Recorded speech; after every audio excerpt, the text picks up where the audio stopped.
Waniti, selamat datang kembali di Waniti Hangout. Bagaimana kabar kalian semua? Aku berdoa dimanapun kalian berada, kalian senantiasa dalam keadaan baik, sehat walafiat, dan selalu dalam lindungan Tuhan. Pada sesi kali ini akan ada Kak Joseph yang akan menyampaikan kebenaran firman Tuhan. Kiranya kebenaran firman Tuhan yang disampaikan pada sesi kali ini bisa menjadi berkat, sekaligus bisa menjadi pengingat buat setiap dari kita yang mendengarkan. Oh ya sahabat Waniti, apabila kalian ada pertanyaan yang ingin kita bahas di sesi-sesi selanjutnya, kalian bisa menuliskan pertanyaan kalian di kolom komentar di bawah ini. Sebelum kita mulai sesi kali ini, yuk kita sama-sama bersatu dalam doa. Tuhan Yesus, terima kasih untuk penyertaan dan pelindungan-Mu Tuhan dalam kehidupan kami hingga saat ini. Terima kasih juga untuk kesempatan yang boleh Tuhan beri kalau kami boleh kembali menyaksikan Waniti Hangout pada sesi kali ini. Tuhan, kami mohon Tuhan agar hadirat-Mu memenuhi hati dan pikiran setiap kami dimanapun kami berada saat ini. Dan kami juga berdoa untuk Kak Joseph yang akan menyampaikan kebenaran firman-Mu Tuhan, agar kiranya kebenaran firman Tuhan yang disampaikan boleh bisa menjadi berkat dan juga pengingat buat setiap dari kami yang mendengarkannya Tuhan. Dan kami juga bisa semakin belajar untuk mengenal-Mu Tuhan lewat kebenaran firman-Mu Tuhan yang disampaikan pada sesi kali ini. Kami juga mohon Tuhan agar Roh Kudus-Mu menerangi hati dan pikiran kami, sehingga kami Tuhan siap untuk mendengarkan kebenaran firman-Mu Tuhan. Terima kasih Tuhan, kami serahkan Waniti Hangout dari awal pertengahan hingga akhirnya. Biar Tuhan yang beracara, biar hadirat-Mu dan kemuliaan-Mu Tuhan yang terpancar lewat sesi kali ini Tuhan. Terima kasih Tuhan, hanya dalam nama Tuhan Yesus kami telah berdoa dan mengucap syukur. Haleluya, amin. Selamat menyaksikan sahabat Waniti, Tuhan Yesus memberkati. Shalom sahabat Waniti dimanapun kalian berada. Welcome back to Waniti Hangout. Yay. Hari ini sama aku Widya dan ada adik aku di sini. Radian.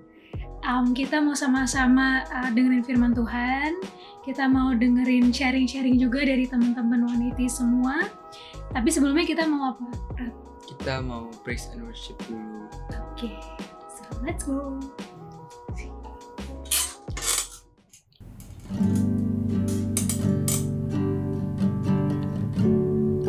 Bersama-sama kita bawa pujian kita buat Tuhan kita.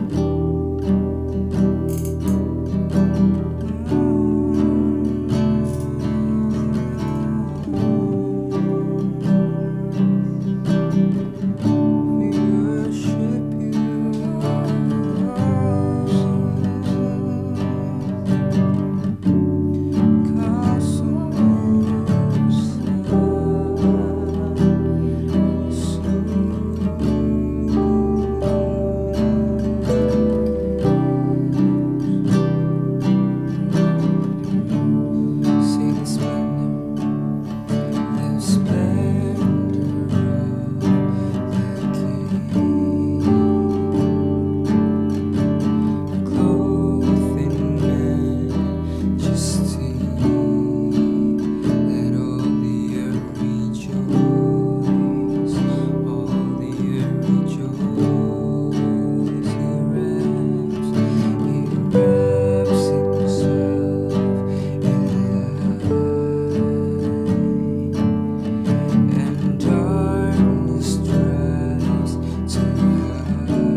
Halo, Shalom sahabat One Ekti. Puji Tuhan banget buat kesempatan untuk saya boleh melayani di One Ekti, para teenagers yang luar biasa, para teenagers yang mengasihi Tuhan. Terima kasih buat Kak Diego, terima kasih buat kakak-kakak lainnya buat kesempatan ini. Sebagian mungkin udah ada yang kenal saya, dan sebagian mungkin belum. Nama saya Joseph Andrian, saya bersama dengan Kak Diego dan para kakak lainnya melayani di GPI The City Tower. Well, saat ini saya mau sharing untuk sahabat One Ekti mengenai intimate worship. Apa sih intimate worship? Intimate worship, kalau kita lihat dari dua kata itu, intimate dan worship. Intimate berbicara mengenai keintiman. Intim artinya nggak cuma sekedar dekat, nggak cuma sekedar akrab, tetapi sangat dekat dan sangat akrab. Dan penyembahan berbicara mengenai penghormatan, pengagungan. Itu penyembahan kepada Tuhan. Intimate worship ini sangat penting buat para remaja, buat para sahabat One Ekti. Karena pada saat kalian mengerti dan menghidupi intimate worship ini, maka kalian akan menjadi remaja-remaja yang luar biasa. Hidupmu akan mengalami terobosan. Hidupmu tidak akan menjadi hidup yang biasa aja, tapi hidupmu akan menjadi hidup yang luar biasa. Well, mari kita sama-sama belajar mengenai intimate worship. Ya, yang pertama, intimate worship adalah penyembahan yang lahir dari hati yang mengasihi Tuhan. Mungkin sahabat One Ekti ingat cerita di Alkitab pada waktu Samuel diperintahkan Tuhan untuk mengurapi Raja Israel, yaitu dari salah satu anak Isai. Pada waktu itu, Isai memanggil anak-anaknya, putra-putranya satu persatu, agar lewat di depan Samuel. Datanglah anak pertama, namanya Eliab. Dan dikatakan dalam firman Tuhan, Samuel kagum melihat Eliab ini dan mengira bahwa dialah yang bakal jadi raja yang harus diurapi. Tetapi Allah berfirman pada waktu itu pada Samuel, "Janganlah pandang parasnya atau perawakannya tinggi, sebab aku telah menolaknya. Bukan yang dilihat manusia, yang dilihat Allah. Manusia melihat apa yang di depan mata, tetapi Tuhan melihat hati." Kemudian 7 putra Isai udah lewat di depan Samuel, tetapi Samuel berkata kepada Isai, "Semuanya ini tidak dipilih Tuhan." Padahal anak-anaknya itu luar biasa loh. Perawakannya bagus, luar biasa, ganteng, dan keren lah gitu ya. Tapi itu tidak dipilih Tuhan. Lalu Isai menjawab kepada Samuel, "Masih tinggal yang bungsu, tetapi sedang menggembalakan kambing domba." Nah, singkat cerita disuruh nih orang untuk menjemput putra bungsunya itu. Firman Tuhan katakan ia kemerah-merahan, matanya indah dan parasnya elok. Lalu Tuhan berfirman, "Bangkitlah, urapilah dia, sebab inilah dia." Kalian tahu siapa dia? Dia adalah Daud. Seperti yang firman Tuhan katakan, manusia melihat apa yang di depan mata, tetapi Tuhan melihat hati. Kita melihat dalam kehidupan Daud. Daud suka memuji Tuhan, Daud suka memuliakan Tuhan, Daud membangun keintiman dengan Tuhan. So, Tuhan melihat hati, dan Tuhan melihat hati Daud, dan Tuhan juga melihat hati para sahabat One Ekti. Tuhan Yesus juga katakan dalam Markus 12 ayat 30, "Kasihlah Tuhan Allahmu dengan segenap hatimu, dengan segenap jiwamu, dengan segenap akal budimu, dan dengan segenap kekuatanmu." Segenap artinya seluruhnya, utuh, tidak setengah-tengah, even nggak 99,999%, tetapi 100%. Artinya penyembahan yang intim adalah penyembahan yang lahir dari hati yang mengasihi Tuhan. Artinya penyembahanmu lahir dari hati yang mengasihi Tuhan, yaitu hati yang mengasihi dengan segenap hati, segenap jiwa, segenap akal budi, dan segenap kekuatan. Saat kamu mengangkat tangan, saat kamu bernyanyi bagi Tuhan, saat kamu menyembah Tuhan, dan lahir dari hati, itu yang Tuhan lihat. Karena manusia melihat apa yang di depan mata, tetapi Tuhan melihat hati. Yang kedua, intimate worship adalah penyembahan yang didasari oleh kerinduan yang mendalam kepada Tuhan. Di dalam Mazmur 2 ayat 2-5, di dalam intimate worship-nya Daud kepada Tuhan, Daud bermaksud seperti ini, Ya Allah, Engkaulah Allahku, aku mencari Engkau. Jiwaku haus kepadamu, tubuhku rindu kepadamu seperti tanah yang kering dan tandus tiada berair. Demikianlah aku memandang kepadamu di tempat kudus, sampai melihat kekuatanmu dan kemuliaanmu. Sebab kasih setiamu lebih baik daripada hidup, bibirku akan memegahkan Engkau. Demikianlah aku mau memuji Engkau seumur hidupku dan menaikkan tanganku demi namamu. Di sini kita melihat Daud memiliki kerinduan yang mendalam kepada Tuhan. Seperti tanah yang kering dan tandus yang merindukan air. Ilustrasi terdekatnya kayak gini. Waktu kita misal lagi di rumah, pas kita lagi aus banget, terus air mineral di rumah kita udah habis, stoknya udah habis. Nah, kalau kita ke minimarket, jaraknya lumayan jauh, kendaraan lagi nggak ada lagi. Terus kita pesen airnya pakai ojek online. Kita tungguin tuh si abangnya gitu kan ya. Nah, pas abangnya datang, kita pasti bakal excited banget kan. Nggak pakai lama tuh setelah abang nganterin airnya, langsung buka airnya, lalu langsung minum airnya. Begitulah hatinya Daud yang rindu akan air. Kalau penyembahan kita didasari oleh kerinduan yang mendalam kepada Tuhan, kita aus banget sama Tuhan, mau minum air hidupnya Tuhan, maka Tuhan yang adalah air hidup itu akan memuaskan dahaga kita dan akan memuaskan kerinduan kita. Yang ketiga, intimate worship adalah penyembahan yang berpusat hanya kepada Tuhan. Di dalam 1 Samuel 7 ayat 3 dikatakan seperti ini. Samuel berkata kepada bangsa Israel seperti ini, "Jika kamu berbalik kepada Tuhan dengan segenap hatimu, maka jauhkanlah para allah asing dan para Asyitoret dari tengah-tengahmu dan tujukanlah hatimu kepada Tuhan dan beribadahlah hanya kepadanya, maka Ia akan melepaskan kamu dari tangan orang Filistin." Datang kepada Tuhan dengan segenap hati, dikatakan dalam firman Tuhan. Jauhkanlah para asing dari tengah-tengahmu dan tujukanlah hatimu kepada Tuhan. Artinya, hanya berfokus kepada Tuhan, hanya berpusat kepada Tuhan.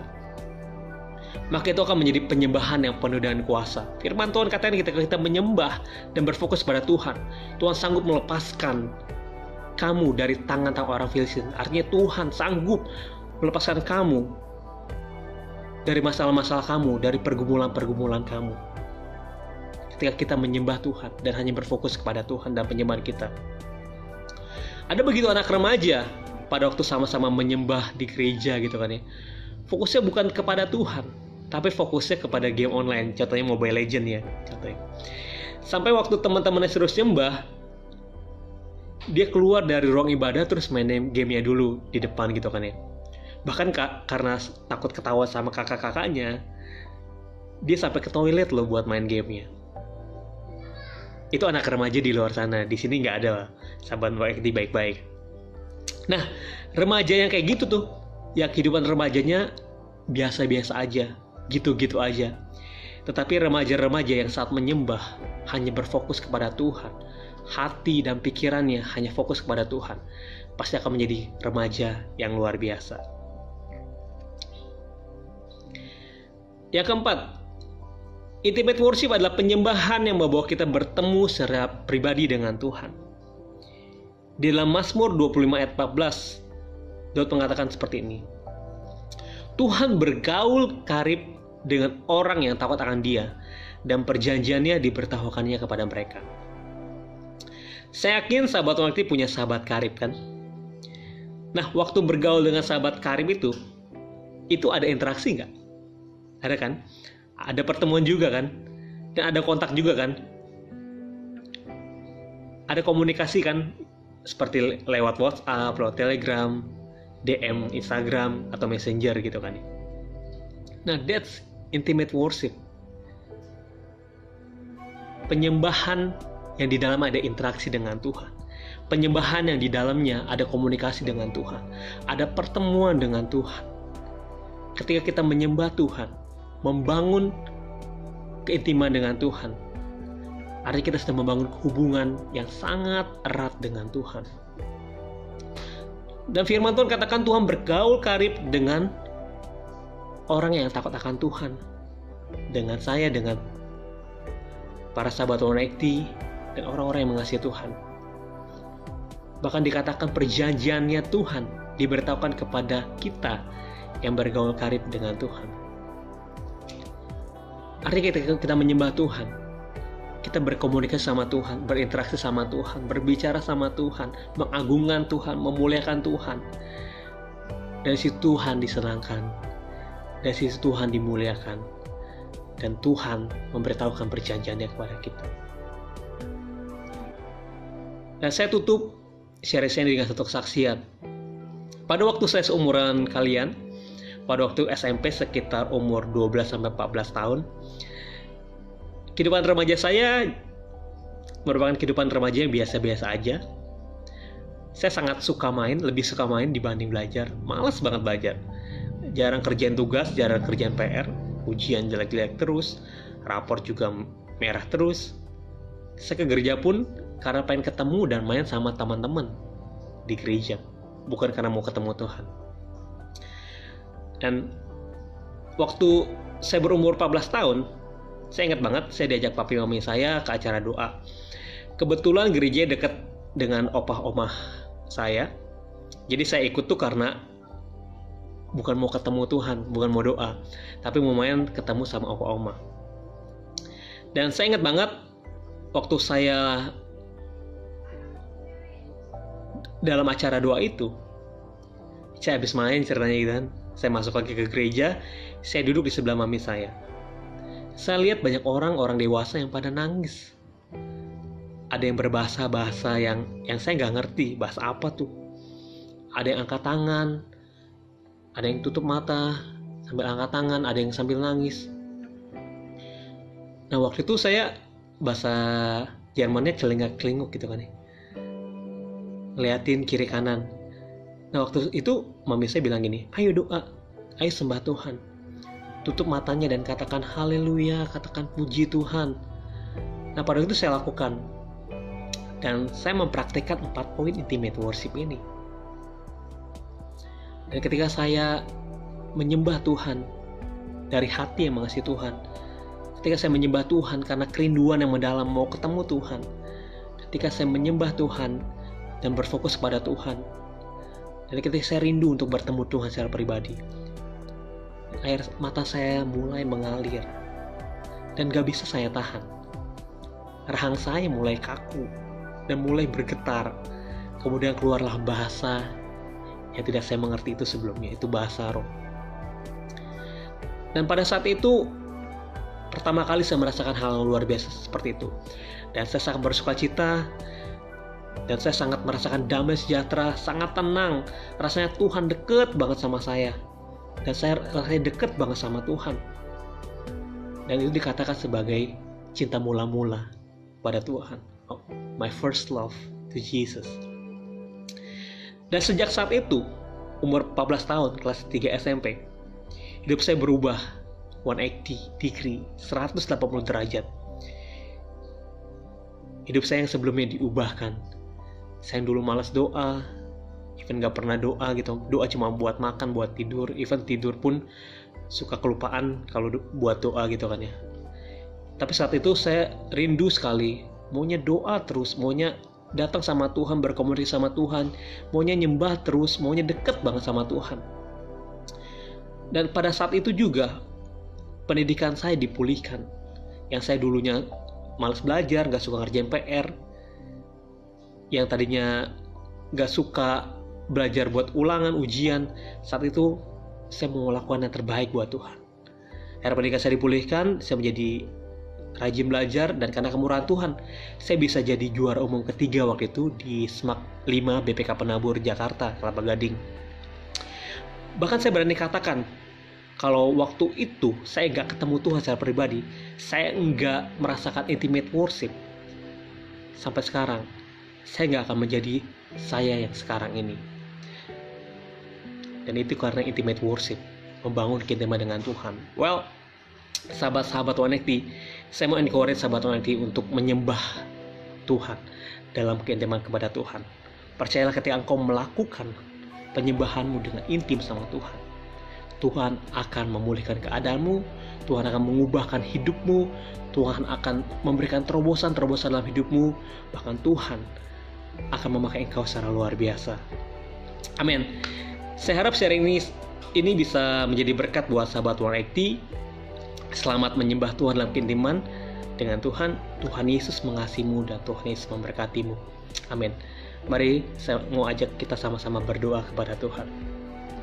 Tuhan Yesus, kami bersyukur buat kebaikan Tuhan dalam kehidupan kami, buat kehidupan para sahabat 180 Tuhan. Ini setiap kami yang rindu menyembah Tuhan dalam keintiman. Kuasai hati kami, roh, jiwa, dan tubuh kami Tuhan. Biar hidup remaja kami Tuhan, kami serahkan kepada Tuhan. Biar kami boleh menyembah Tuhan karena kami mengasihi Tuhan. Penyembahan kami lahir dari hati yang mengasihi Tuhan. Biar Tuhan, penyembahan kami didasari oleh kerinduan yang mendalam seperti air Tuhan.